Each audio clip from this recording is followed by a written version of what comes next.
Silver ലൈനും സമരങ്ങൾ.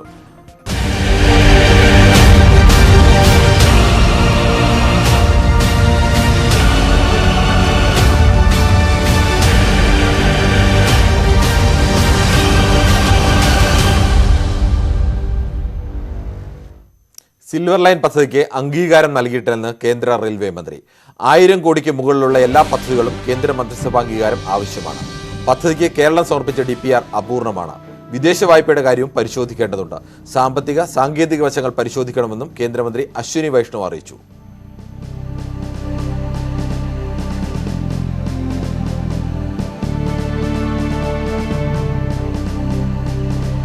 കൂടുതൽ വിവരങ്ങളുമായി KP അഭിലാഷാണ് ചേരുന്നത്. അഭിലാഷ്, കഴിഞ്ഞ ദിവസം മുഖ്യമന്ത്രിയും പ്രധാനമന്ത്രിയുമായുള്ള കൂടിക്കാഴ്ചയിൽ പദ്ധതിക്ക് അനുകൂലമായ ഒരു അന്തരീക്ഷം ഒരുങ്ങുന്നു എന്ന തരത്തിലായിരുന്നു സൂചനകൾ വന്നത്. ഇപ്പോൾ വീണ്ടും ആവർത്തിച്ചിരിക്കുകയാണ് കേന്ദ്ര റെയിൽവേ മന്ത്രി. എന്താണ് കൂടുതൽ വിവരങ്ങൾ? കിരൺ, സിൽവർ ലൈൻ പദ്ധതിയുമായി ബന്ധപ്പെട്ട് കേരളത്തിൽ വലിയ പ്രതിഷേധം തുടരുകയും അതോടൊപ്പം തന്നെ പദ്ധതി സംബന്ധിച്ച ആശയക്കുഴപ്പം അവസാനിക്കാതെ ഇരിക്കുകയും ചെയ്യുന്ന പശ്ചാത്തലത്തിൽ വീണ്ടും കേന്ദ്ര സർക്കാർ വ്യക്തമാക്കുന്നത് ഈ പദ്ധതിക്ക് അനുമതി നൽകിയിട്ടില്ല എന്ന് തന്നെയാണ്. കേന്ദ്ര റെയിൽവേ മന്ത്രി അശ്വിനി വൈഷ്ണവ് ലോക്സഭാ MP കൂടിയായ അടൂർ പ്രകാശിന് രേഖാമൂലം നൽകിയ മറുപടിയിലാണ് ഇക്കാര്യം വ്യക്തമാക്കിയിട്ടുള്ളത്. ഇതിൽ വ്യക്തമാക്കുന്നത് പദ്ധതിക്ക് വേണ്ടി കേരളം സമർപ്പിച്ചിട്ടുള്ള DPR എന്നത് അപൂർണമാണ് എന്നാണ്. അതോടൊപ്പം തന്നെ പദ്ധതിയുടെ അലൈൻമെന്റ്, ഈ പദ്ധതി നടപ്പിലാക്കുന്നതിന് വേണ്ടി റെയിൽവേയുടെ കൈവശമുള്ള എത്രത്തോളം ഭൂമി ആവശ്യമായി വരുന്നുണ്ട്, സ്വകാര്യ വ്യക്തികളിൽ നിന്ന് എത്രത്തോളം ഭൂമി എടുക്കേണ്ടതുണ്ട്, ഇത്തരം കാര്യങ്ങളെ സംബന്ധിച്ച് വ്യക്തതയില്ല എന്ന് ഈ കത്തിൽ വ്യക്തമാക്കിയിട്ടുണ്ട്. അതോടൊപ്പം നിലവിലെ റെയിൽവേ ലൈനുകളിൽ എത്ര ക്രോസിംഗുകൾ വരും, അതോടൊപ്പം തന്നെ ഈ നിലവിൽ പോകുന്ന റെയിൽവേയുമായി ബന്ധപ്പെട്ട വസ്തുവകകളെ ഏതെങ്കിലും തരത്തിൽ ഈ പദ്ധതി ബാധിക്കുന്നുണ്ടോ, ഇത്തരം കാര്യങ്ങളിലൊന്നും തന്നെ വ്യക്തതയില്ല എന്നാണ് ഇപ്പോൾ നൽകിയിട്ടുള്ള മറുപടിയിൽ സൂചിപ്പിച്ചിട്ടുള്ളത്. അതോടൊപ്പം തന്നെ പാരിസ്ഥിതിക ആഘാത പഠനം, സാമ്പത്തികമായി ഉൾപ്പെടെ ഇത് ലാഭകരമായി പ്രവർത്തിക്കാൻ പറ്റുമോ എന്നത് സംബന്ധിച്ച ഒരു വിശദമായ പ്രൊജക്ട് റിപ്പോർട്ടല്ല കേരളം കേന്ദ്രത്തിന് നൽകിയിട്ടുള്ളത് എന്നും മറുപടിയിൽ വ്യക്തമാക്കിയിട്ടുണ്ട്. അതിനെല്ലാം ഉപരിയായി 1000 കോടി രൂപയ്ക്ക് മുകളിലുള്ള എല്ലാ പദ്ധതികൾക്കും സാമ്പത്തികാര്യ ക്യാബിനറ്റ് കമ്മിറ്റിയുടെ അംഗീകാരം ലഭിക്കേണ്ടതുണ്ട്. അതുകൊണ്ട് തന്നെ ഈ പദ്ധതിക്ക് അനുമതി നൽകുന്നതിന് മുമ്പ് സാമ്പത്തികകാര്യ ക്യാബിനറ്റ് കമ്മിറ്റിയുടെ അനുമതി ലഭ്യമാക്കുക എന്നത് പ്രധാനപ്പെട്ടതാണ്. അങ്ങനെ ഒരു അനുമതി ലഭ്യമായിട്ടില്ല എന്ന് വ്യക്തമാക്കിയിട്ടുണ്ട്. കേന്ദ്ര സംസ്ഥാന സർക്കാരുകൾ സംയുക്തമായി നടത്തുന്ന ഒരു പദ്ധതി എന്നതുകൊണ്ട് തന്നെ വിദേശ രാജ്യങ്ങളിൽ നിന്ന് ഈ പദ്ധതിക്ക് വേണ്ടി എടുക്കാൻ ഉദ്ദേശിക്കുന്ന വായ്പ, ആ വായ്പയുടെ തിരിച്ചടവ് ഉൾപ്പെടെയുള്ള കാര്യങ്ങളിൽ വരുന്ന ബാധ്യത, ഇത്തരം കാര്യങ്ങളിലും അതായത് പദ്ധതിയുടെ സാമ്പത്തിക വശങ്ങളിൽ ഉൾപ്പെടെ ഇപ്പോഴും അവ്യക്തത നിലനിൽക്കുകയാണ് എന്നുകൂടിയാണ് കേന്ദ്ര സർക്കാർ വ്യക്തമാക്കിയിട്ടുള്ളത്. എന്തായാലും കിരൺ സൂചിപ്പിച്ചതുപോലെ പ്രധാനമന്ത്രിയുമായുള്ള കൂടിക്കാഴ്ചയ്ക്ക് ശേഷം പദ്ധതിക്ക് വേഗത്തിൽ അനുമതി ലഭിക്കുമെന്ന ഒരു ശുഭാപ്തി വിശ്വാസം ആയിരുന്നു മുഖ്യമന്ത്രി പ്രകടിപ്പിച്ചതെങ്കിലും അന്ന് തന്നെ വൈകിട്ട് അശ്വിനി വൈഷ്ണവ് പാർലമെന്റിൽ നടത്തിയ പ്രസ്താവനയിൽ ഇങ്ങനെ ഒരു പദ്ധതിക്ക് അനുമതിയില്ല എന്നുള്ള കാര്യം വ്യക്തമാക്കിയിരുന്നു. ഇപ്പോൾ കേന്ദ്രം വീണ്ടും പദ്ധതിക്ക് ഇതുവരെ അനുമതി നൽകിയിട്ടില്ല എന്ന് ആവർത്തിക്കുകയാണ് കിരൺ. ഇപ്പോഴും കേന്ദ്രത്തിന്റെ നിലപാടിൽ റെയിൽ മന്ത്രി അദ്ദേഹത്തിന്റെ നിലപാടിൽ തന്നെ നേരത്തെ തന്നെ അദ്ദേഹം പദ്ധതിക്ക് എതിരായ ഒരു നിലപാടാണ്, അല്ലെങ്കിൽ പദ്ധതിക്ക് അനുമതി ഇല്ല എന്ന നിലപാട് തന്നെയാണ് സ്വീകരിച്ചത്. പക്ഷേ പ്രധാനമന്ത്രിയുമായുള്ള ഒരു ചർച്ചയ്ക്ക് ശേഷമാണ് അനുകൂലമായ അന്തരീക്ഷം ഒരുങ്ങുന്നു എന്ന മട്ടിൽ മുഖ്യമന്ത്രിയുടെ പ്രതികരണം ഉണ്ടായത്. ഈ എഴുതി നൽകിയ ചോദ്യവും എഴുതി നൽകിയ മറുപടിയുമാണ് അതിനു മുമ്പ് തയ്യാറാക്കിയതാണോ എന്ന് കരുതാൻ കഴിയുമോ ഈ ആൻസറിനെ? നിലവിൽ ഇതിൽ ഡേറ്റ് നോക്കുമ്പോൾ അതായത് 21 മാർച്ച് 2002 ആണ് ഈ കത്ത് എഴുതി തയ്യാറാക്കിയിട്ടുള്ളത്. അതുകൊണ്ട് തീർച്ചയായും പ്രധാനമന്ത്രിയുമായുള്ള കൂടിക്കാഴ്ചയ്ക്ക് മുമ്പ് തയ്യാറാക്കിയ ലെറ്ററാണ് എന്ന കാര്യത്തിൽ നമുക്ക് തർക്കമൊന്നുമില്ല. ഇത് 21 മാർച്ച് 2022 തയ്യാറാക്കിയിട്ടുള്ള ലെറ്ററാണ്. സ്വാഭാവികമായും അത് മുഖ്യമന്ത്രി പ്രധാനമന്ത്രിയുമായി കൂടിക്കാഴ്ച നടത്തുന്നതിന് മുമ്പുള്ള രേഖാമൂലമുള്ള മറുപടിയാണ്. പക്ഷേ അതിനുശേഷവും പാർലമെന്റിൽ അശ്വിനി വൈഷ്ണവ് നടത്തിയ പ്രസ്താവനയിൽ വ്യക്തമായിരുന്നു. അതായത് ഈ കത്തിൽ സൂചിപ്പിക്കുന്ന കാര്യങ്ങൾ തന്നെയാണ് അന്ന് പാർലമെന്റിൽ റെയിൽവേ മന്ത്രാലയവുമായി ബന്ധപ്പെട്ട വിഷയം ചർച്ച ചെയ്ത ഒരു പശ്ചാത്തലത്തിലായിരുന്നു ജോൺ ബ്രിട്ടാസ് MP, അതോടൊപ്പം തന്നെ KC വേണുഗോപാൽ ഉൾപ്പെടെയുള്ളവർ ചർച്ചയുടെ ഭാഗമായിരുന്നു. വിദേശകാര്യ സഹമന്ത്രി V മുരളീധരൻ ചർച്ചയുടെ ഭാഗമായിരുന്നു. ഇത്തരം ചർച്ചയ്ക്ക് ഒടുവിൽ ആയി അശ്വിനി വൈഷ്ണവ് നൽകിയ മറുപടി അത് പ്രധാനമന്ത്രിയുമായുള്ള മുഖ്യമന്ത്രിയുടെ കൂടിക്കാഴ്ചയ്ക്ക് ശേഷവുമായിരുന്നു. അതെടുത്തു പറയേണ്ടത് പ്രധാനമന്ത്രിയുമായുള്ള മുഖ്യമന്ത്രിയുടെ കൂടിക്കാഴ്ചയിലേക്ക് അശ്വിനി വൈഷ്ണവിനെ വിളിച്ചു വരുത്തിയിരുന്നു, റെയിൽവേ മന്ത്രിയെ വിളിച്ചു വരുത്തിയിരുന്നു. പക്ഷേ അത് ഔദ്യോഗികമായൊരു ചർച്ചയായിരുന്നില്ല എന്ന് മുഖ്യമന്ത്രി പറയുകയും ചെയ്തു. അപ്പോൾ ആ ചർച്ചയിലടക്കം അനൌദ്യോഗികമായി അശ്വിനി വൈഷ്ണവ് പങ്കെടുത്തതിന് ശേഷമായിരുന്നു അദ്ദേഹത്തിന്റെ പ്രതികരണം എന്നത് വളരെ പ്രധാനപ്പെട്ടതാണ്. അതുകൊണ്ട് നിലവിൽ ഈ പദ്ധതിക്ക് അനുമതിയില്ല എന്ന നിലപാടിൽ കേന്ദ്ര സർക്കാർ ഉറച്ചു നിൽക്കുക തന്നെയാണ് കിരൺ. ശരി, കെ പി അഭിലാഷാണ് വിവരണം നൽകിയത്. മുൻ നിലപാടിൽ തന്നെ നിൽക്കുകയാണ് ഇപ്പോഴും കേന്ദ്ര റെയിൽവേ മന്ത്രി. പദ്ധതിക്ക് അനുമതി നൽകിയിട്ടില്ല എന്നാണ് അദ്ദേഹം ഇപ്പോൾ രേഖാമൂലവും അറിയിച്ചിട്ടുള്ളത്. ഇതിൻ്റെ തന്നെ മറ്റു വാർത്തയിലേക്ക്. സിൽവർ ലൈൻ പദ്ധതിക്കായി കേരയിൽ കല്ലിടൽ നടപടികൾ പുനരാരംഭിച്ചു. കോട്ടയം, എറണാകുളം ജില്ലകളിൽ ഉദ്യോഗസ്ഥരും നാട്ടുകാരും തമ്മിൽ സംഘർഷമുണ്ടായി. ഉദ്യോഗസ്ഥർ നാട്ടിയ കല്ലുകൾ നാട്ടുകാർ പിഴുതെറിഞ്ഞു. പ്രതിഷേധം കനത്തപ്പോൾ ഉച്ചയോടെ സർവേ നടപടികൾ നിർത്തിവെച്ചു.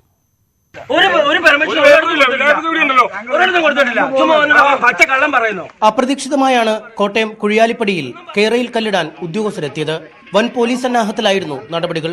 12 കല്ലുകൾ ഉദ്യോഗസ്ഥർ സ്ഥാപിച്ചു. അപ്പോഴേക്കും നാട്ടുകാർ സംഘടിച്ചെത്തി. ഇതോടെ സംഘർഷമായി.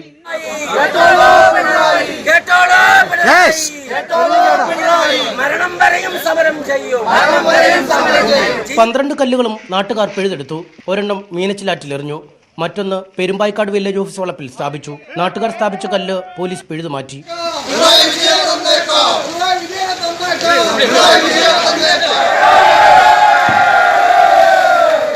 എറണാകുളം, പിറവം അടക്കമുള്ള സ്ഥലങ്ങളിൽ കല്ലിടുമെന്നായിരുന്നു ആദ്യ സൂചന. ഇതനുസരിച്ച് നാട്ടുകാർ ഈ പ്രദേശങ്ങളിൽ സംഘടിച്ചു. എന്നാൽ ഇവരുടെ കണ്ണുവെട്ടിച്ച് തിരുവാണിയൂർ മാമലയിലെത്തിയ ഉദ്യോഗസ്ഥർ ഏരിയൽ സർവേ തുടങ്ങി. ഇതറിഞ്ഞ് നാട്ടുകാർ ഓടിയെത്തിയതോടെ സംഘർഷമായി.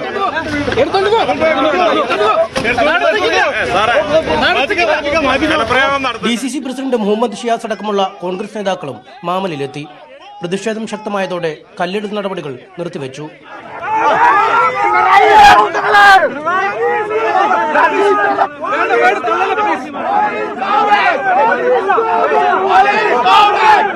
ഇതൊക്കെ പ്രതിരോധിക്കാനും ഇതില്ലായ്മ ചെയ്യാനും ഞങ്ങൾക്ക് ഓരോരുത്തർക്കും അറിയാം.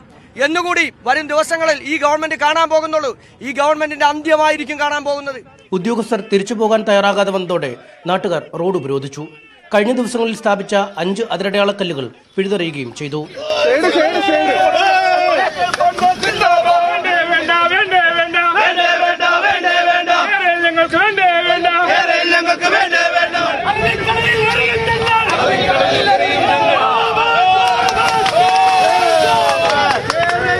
പ്രതിഷേധക്കാരുടെ കണ്ണുവെട്ടിച്ച് കല്ലിടാനായിരുന്നു ഉദ്യോഗസ്ഥരുടെ നീക്കം. എന്നാൽ പിഴുതെടുത്ത കല്ലുകൾ തോട്ടിലെറിഞ്ഞാണ് സമരക്കാർ പ്രതികരിച്ചത്. കോട്ടയത്തു നിന്നും ജി ശ്രീത്തിനൊപ്പം MS Aneesh Kumar, news 18 Kochi. Silver ലൈനെതിരെ കൊല്ലത്ത് യൂത്ത് കോൺഗ്രസ് പ്രതിഷേധം. യൂത്ത് കോൺഗ്രസ് പ്രവർത്തകർക്ക് നേരെ പോലീസ് ജലപീരങ്കി പ്രയോഗിച്ചു. കൊല്ലം സിറ്റി പോലീസ് കമ്മീഷണർ ഓഫീസിന് മുന്നിൽ പ്രതീകാത്മക കല്ലിടൽ പ്രതിഷേധ സമരം നടത്തവെയായിരുന്നു സംഘർഷം.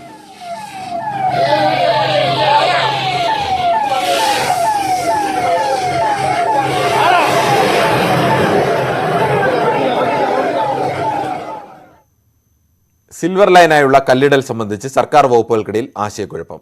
കല്ലിടാനുള്ള തീരുമാനത്തിന് പിന്നിൽ റവന്യൂ വകുപ്പല്ലെന്ന് മന്ത്രി കെ രാജൻ വ്യക്തമാക്കി. കേരളിന്റെ നിർദ്ദേശപ്രകാരമല്ല കല്ലിടുന്നതെന്ന് മാധ്യമപ്രവർത്തകർ വാർത്ത നിഷേധിച്ച് കേരള കോർപ്പറേഷനും രംഗത്തെത്തി. കല്ലിടുന്നതാരെന്ന് വ്യക്തമാക്കണമെന്നായിരുന്നു പ്രതിപക്ഷത്തിന്റെ പരിഹാസം. സാമൂഹികാഘാത പഠനത്തിനായുള്ള കല്ലിടലിനെതിരെ കേരളമെങ്ങും പ്രക്ഷോഭം പടരുകയാണ്. കല്ലിടാനുള്ള തീരുമാനത്തിൽ തങ്ങൾക്ക് പങ്കില്ലെന്ന തരത്തിലുള്ള കേരയിൽ കേന്ദ്രങ്ങൾ നടത്തിയ പ്രചരണമാണ് പുതിയ വിവാദം. ഇതോടെ കല്ലിടലിന്റെ പൂർണ്ണ ഉത്തരവാദിത്തം റവന്യൂ വകുപ്പിനായെന്നാണ് ആരോപണം. എന്നാൽ റവന്യൂ മന്ത്രി ഇത് തള്ളി.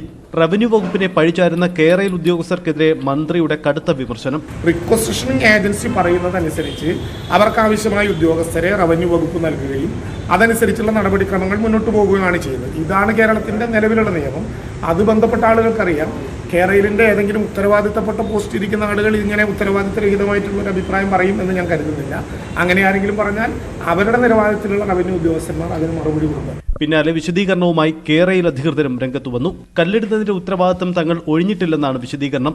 മാധ്യമ വാർത്തകൾ നിഷേധിച്ചു. സിൽവർ ലൈൻ പദ്ധതി സംബന്ധിച്ച് സർക്കാർ കേന്ദ്രങ്ങളിൽ തുടരുന്ന ആശയക്കുഴപ്പം പ്രതിപക്ഷവും ആയുധമാക്കുകയാണ്. മുഴുവൻ ആശയക്കുഴപ്പവും ദുരൂഹതയും നിറഞ്ഞ ഒരു പദ്ധതിയായി മാറിയിരിക്കുകയാണ്. വകുപ്പുകൾ തമ്മിൽ കോർഡിനേഷൻ ഇല്ല, മന്ത്രിമാർ തമ്മിൽ കോർഡിനേഷൻ ഇല്ല, മുഖ്യമന്ത്രിയും റെയിൽ കോർപ്പറേഷൻ തമ്മിൽ കോർഡിനേഷൻ ഇല്ല.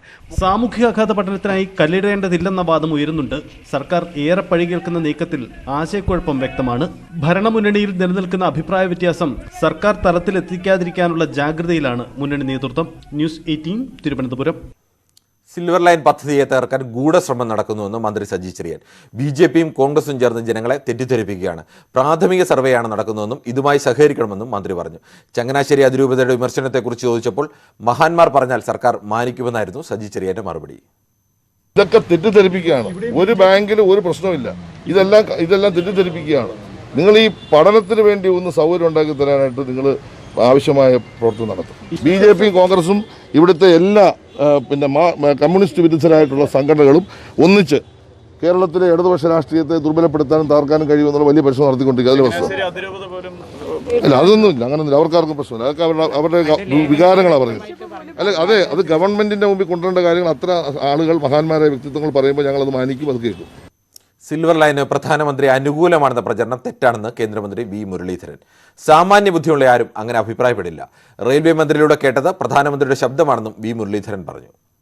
ഇപ്പോൾ നടക്കുന്ന ഈ ജനങ്ങൾക്കെതിരായിട്ടുള്ള അതിക്രമങ്ങൾ, ആ അതിക്രമങ്ങൾ തുടരാൻ ഉദ്യോഗസ്ഥന്മാരുടെ ആ മനോവീര്യം നിലനിർത്താൻ വേണ്ടിയിട്ട് നടത്തിയ ഒരു പ്രസ്താവന, അതോടൊപ്പം ഈ ഏജൻസികൾക്ക് പണം കൊടുത്ത് ഈ നടത്തിക്കൊണ്ടിരിക്കുന്ന പല നടപടികളും ആ ഏജൻസികൾ പിൻവാങ്ങാതിരിക്കാൻ വേണ്ടിയിട്ട് എടുത്തിരിക്കുന്ന ഒരടവ് എന്നുള്ളതിനപ്പുറം ഡൽഹി യാത്ര കൊണ്ട് പ്രധാനമന്ത്രിയെ കണ്ടതുകൊണ്ട് മുഖ്യമന്ത്രിക്ക് എന്തെങ്കിലും പ്രത്യേകിച്ച് ഉറപ്പ് കിട്ടിയതായിട്ട് സഭയിൽ റെയിൽവേ മന്ത്രിയുടെ പ്രസ്താവന കാണുന്ന ഒരാൾക്കും തോന്നില്ല. പ്രധാനമന്ത്രിയുടെ വാക്കുകളാണ്, ശബ്ദമാണ് റെയിൽവേ മന്ത്രിയിലൂടെ സഭയിൽ കേട്ടത്. ജനകീയ പ്രതിഷേധങ്ങളെ മറികടന്ന് ഏകപക്ഷീയമായി പദ്ധതി നടപ്പാക്കുന്നത് ജനാധിപത്യ മര്യാദയല്ലെന്ന് ഉമ്മൻചാണ്ടി പറഞ്ഞു. ജനങ്ങളുടെ പ്രതിഷേധത്തിന്റെ പേരിൽ ഒരു പരിപാടി മാറ്റിവെച്ചാൽ അത് ജനാധിപത്യ മര്യാദയെന്ന് എല്ലാവരും അംഗീകരിക്കും. പക്ഷേ നമ്മുടെ മുഖ്യമന്ത്രി അതിന് വ്യത്യസ്തമായ സമീപനം എടുത്തിരിക്കുന്നത്. ഞങ്ങളുടെ ശവശരീരത്തിലൂടെയേ നെടുമ്പാശ്ശേരി വിമാനം ഇറങ്ങത്തുള്ളൂ. ആ പറഞ്ഞവരെ പിന്നെ കണ്ടത് നെടുമ്പാശ്ശേരി എയർപോർട്ടിന്റെ ഡയറക്ടർ ബോർഡിലാണ്. അതിനകത്ത് ഏതെങ്കിലും തെറ്റായിട്ടുള്ളവരുണ്ടെങ്കിൽ ഗവൺമെന്റ് നടപടി എടുക്കാമല്ലോ, അവരെ പോയിന്റ് ഔട്ട് ചെയ്യാമല്ലോ. അത് സാധിക്കുന്നില്ല. എനിക്ക് തീർത്തു പറയാൻ സാധിക്കും, ഇത് നടപ്പിലാക്കാൻ സാധിക്കുന്ന ഒന്നല്ല, കേരളത്തിന്റെ ആരോഗ്യസ്ഥിതിക്ക് ചേർന്നതല്ല. പദ്ധതിക്കെതിരെ സമരം നടത്തുന്നത് നാട്ടുകാരാണെന്നും രാഷ്ട്രീയ സമരമല്ലെന്നും PK കുഞ്ഞാലിക്കുട്ടി പ്രതികരിച്ചു. മറ്റു വാർത്തയിലേക്ക്. കൊല്ലുന്ന പോലീസ്.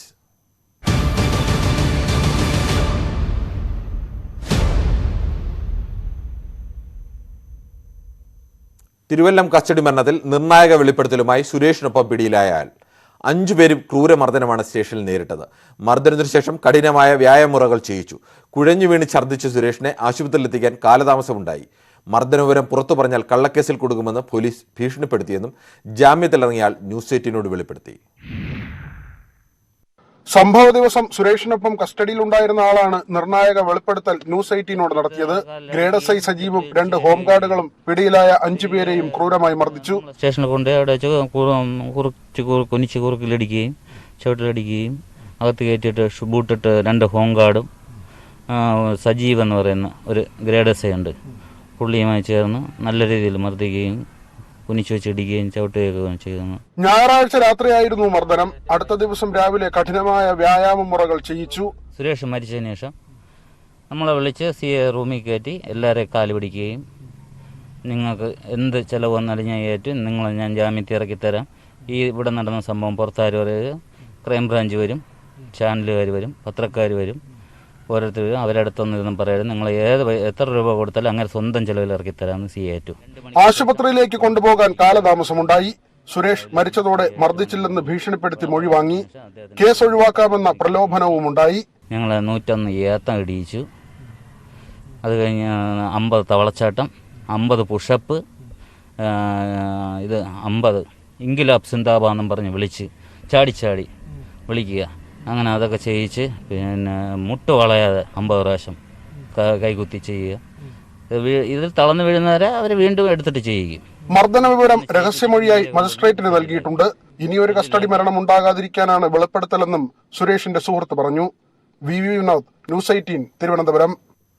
സ്വകാര്യ ബസ് പണിമുടക്കിന്റെ ആദ്യ 2 ദിവസങ്ങളിൽ KSRTCയുടെ ദിവസ വരുമാനത്തിൽ വർധന. ബസ് സമരം ആരംഭിച്ച 24-ാം തീയതി 6.17 കോടി രൂപയായിരുന്നു കളക്ഷൻ. ഇന്നലെ അത് 6.78 കോടി രൂപയായി ഉയർന്നു.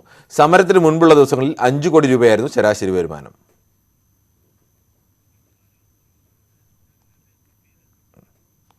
സ്വകാര്യ ബസ് ഉടമകൾ മാധ്യമങ്ങളെ കാണുകയാണ് തത്സമയ സംരക്ഷണം. ടാക്സ് അടയ്ക്കണം. അപ്പം ഞങ്ങൾക്ക് ഇത് ഓടാൻ കഴിയില്ല. അതുകൊണ്ട് ഞങ്ങൾ അങ്ങ് ഇതിങ്ങനെ ശരിയാക്കി തരാം എന്ന് അങ്ങ് പറയലല്ലാതെ ഞങ്ങൾക്ക് അങ്ങയുടെ ഭാഗത്തുനിന്ന് ഞങ്ങൾക്ക് പ്രൊഡക്റ്റീവായി ഞങ്ങൾക്കൊരു ഗുണം കിട്ടാത്ത സാഹചര്യത്തിൽ ഞങ്ങൾക്ക് തുടരാൻ കഴിയില്ല എന്ന് ഞങ്ങൾ അദ്ദേഹത്തിന് നേരിട്ട് ഈ നോട്ടീസുമായിട്ട് നൽകി കണ്ടതാ. അപ്പം അത് കണ്ടിട്ട് 15-ാം തീയതി നൽകിയതാ. 24-ാം തീയതി വരെ ഞങ്ങൾ അങ്ങ് സഹായിച്ചില്ലെങ്കിൽ ഞങ്ങൾക്ക് നിർത്തിവെക്കേണ്ടി വരും. ഞങ്ങൾക്ക് ഡീസൽ അടിക്കാനുള്ള പണം ലഭിക്കുന്നില്ല, തൊഴിലാളികൾക്ക് ശമ്പളം കൊടുക്കാനുള്ള പണം ലഭിക്കുന്നില്ല. ഞങ്ങളുടെ ബസ്സുകൾ റോഡിലൂടെ ഓടുന്നതാണ്. അതിന് കൃത്യമായിട്ട് സമയാസമയങ്ങളിൽ അറ്റകുറ്റപ്പണികൾ ചെയ്തില്ലെങ്കിൽ വലിയ അപകടങ്ങളുണ്ടാവും. ടയറുകൾ കൃത്യമായിട്ട് മാറ്റി ഇടേണ്ടതാണ്. അപ്പോൾ അതിനൊന്നും ഞങ്ങളുടെ സാമ്പത്തികമായിട്ട് സ്ഥിതിയില്ല. അതുകൊണ്ട് ഞങ്ങൾക്ക് ഇളവുകൾ എങ്കിലും അദ്ദേഹം പ്രഖ്യാപിക്കണം. ഈ ബഡ്ജറ്റിലെങ്കിലും ഞങ്ങൾ വലിയ ഇളവുകൾ പ്രതീക്ഷിച്ചതാണ്. നിർഭാഗ്യവശാൽ ബഡ്ജറ്റിലൊന്നും ഉണ്ടായില്ല. അതുകൊണ്ട് ഞങ്ങൾക്കിത് ഓടാൻ കഴിയില്ല. ഞങ്ങൾ നിർത്തിവെക്കുകയാണ്. ഇവിടെ സംസ്ഥാനത്ത് 62 രൂപ 1 ലിറ്റർ ഡീസലിന് വിലയുള്ളപ്പോൾ നിശ്ചയിച്ച മിനിമം ചാർജ് 8 രൂപയിലാണ്. ഇന്നിപ്പോൾ 96 രൂപ വില. നാളത്തെ വില എന്താണെന്നറിയില്ല. ആ 96 രൂപ ഡീസലിന് വിലയുണ്ടായിട്ടും ഇന്നും ഞങ്ങൾ മിനിമം ചാർജ് 8 രൂപയിലാണ് ഞങ്ങളിപ്പോഴും ഇവിടെ സംസ്ഥാനത്ത് സ്വകാര്യ ബസ് സമരം തുടരുകയാണ്. അവരുടെ ആവശ്യങ്ങൾ ഉന്നയിച്ചുകൊണ്ട് വാർത്താ സമ്മേളനം നടത്തിയതാണ് ദൃശ്യങ്ങളാണ് കണ്ടത്. മറ്റൊരു വാർത്തയിലേക്ക്. രാജ്യത്ത് ഇന്ധനവില ഇന്നും കൂട്ടി. പെട്രോൾ ലിറ്ററിന് 83 പൈസയും ഡീസലിന് 77 പൈസയുമാണ് കൂട്ടിയത്.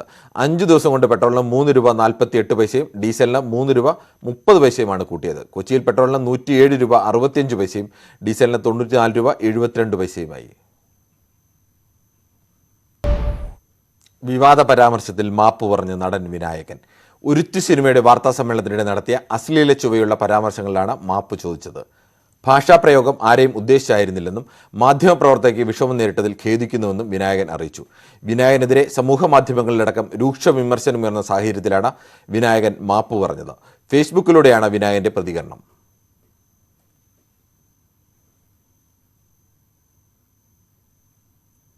തിരുവനന്തപുരം നഗരസഭയിൽ ബജറ്റ് ചർച്ചയ്ക്കിടെ ഭരണ പ്രതിപക്ഷ വാക്കേറ്റവും കയ്യാങ്കളിയും.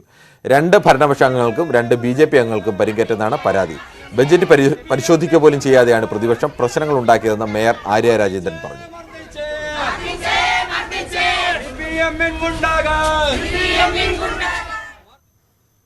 ഛത്തീസ്ഗഡിൽ ആംബുലൻസിന് പണം നൽകാനില്ലാതെ മകളുടെ മൃതദേഹവുമായി അച്ഛൻ നടന്നത് 10 കിലോമീറ്റർ. ദൃശ്യങ്ങൾ സമൂഹ മാധ്യമങ്ങൾ പ്രചരിച്ചതോടെ ആരോഗ്യമന്ത്രി അന്വേഷണത്തിന് ഉത്തരവിട്ടു. വീഴ്ച വരുത്തിയ ഉദ്യോഗസ്ഥർക്കെതിരെ നടപടിയെടുക്കുമെന്ന് ആരോഗ്യമന്ത്രി TS സിംഗ്ദേവ് പറഞ്ഞു.